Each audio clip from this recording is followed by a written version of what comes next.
கண்டிப்பா ராஜேஸ்வரி. அதாவது அரியலூர் மாவட்டத்தில் கடந்த மார்ச் மாதம் 10ஆம் வகுப்பு பொதுத் தேர்வானது நடைபெற்றது. இந்த 10ஆம் வகுப்பு பொதுத் தேர்வில் 5035 மாணவர்கள் மற்றும் 4737 மாணவிகள் என மொத்தம் 9772 மாணவிகள் தேர்வு எழுதினர். இந்த தேர்வில் மொத்தம் 97.31% தேர்ச்சி பெற்று மாநில அளவில் தற்போதான அரியலூர் மாவட்டமானது முதலிடம் பிடித்துள்ளது. மேலும் இதில் மாணவர்கள் 96.41%, மாணவிகள் 98.35% தற்போது தேர்ச்சியானது பெற்றுள்ளனர். இது அரியலூர் மாவட்ட கல்வியாளர்கள் மத்தியில் பெருத்த மகிழ்ச்சி ஏற்படுத்தியுள்ளது.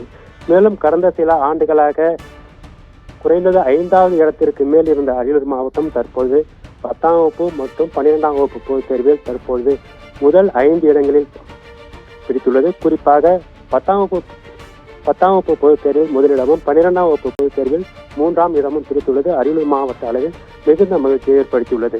மேலும் இது குறித்து மாவட்ட ஆட்சியர் கூறும்போது, அதாவது 10ஆம் வகுப்பு பொதுத் தேர்வு எழுதக்கூடிய மாணவர்களுக்கு மாவட்ட நிர்வாகம் மற்றும் தமிழக அரசின் சார்பில் வழிகாட்டல் கையேடு வழங்கப்பட்டது. இந்த கையேட்டில் உள்ள முக்கிய வினாக்கள், அதற்கான விடைகளை எவ்வாறு தயார் செய்வது, எவ்வாறு அதனை படிப்பது என்பது குறித்து ஆசிரியர்கள் அவ்வப்போது மாணவர்களுக்கு பல்வேறு அறிவுரைகளை வழங்கி வந்தனர். மேலும் இந்த கையேட்டின் மூலம் அவர்கள் தேர்வில் எதிர்கொள்ள வேண்டிய முக்கிய அம்சங்கள் குறித்து பல்வேறு விளக்கங்களும் அளிக்கப்பட்டன.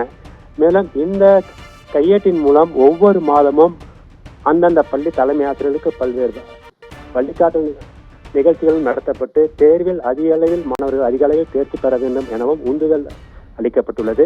மேலும் இந்த தேர்ச்சி விகிதமானது வரக்கூடிய கல்வியாண்டிலும் தக்க வைத்துக் கொள்ள பல்வேறு நடவடிக்கைகள் எடுக்கப்பட்டு வருகிறது. மேலும் இது மாவட்ட அளவில் முதல் இடம் பெற்றுள்ளது. இந்த மாணவர்களுக்கு மகிழ்ச்சியை ஏற்படுத்தியுள்ளது. மேலும் இதற்கு உறுதுணையாக இருந்த மாவட்ட கல்வி அதிகாரிகளை மாவட்ட ஆட்சியர் பாராட்டியுள்ளார். மேலும் இந்த முதலிடத்தை தக்க வைத்துக் கொள்ள பல்வேறு நடவடிக்கைகளும் மாவட்ட நிர்வாகத்தின் மூலம் இவ்வாண்டும் எடுக்கப்படும் எனவும் மாவட்ட ஆட்சியர் தெரிவித்துள்ளார்.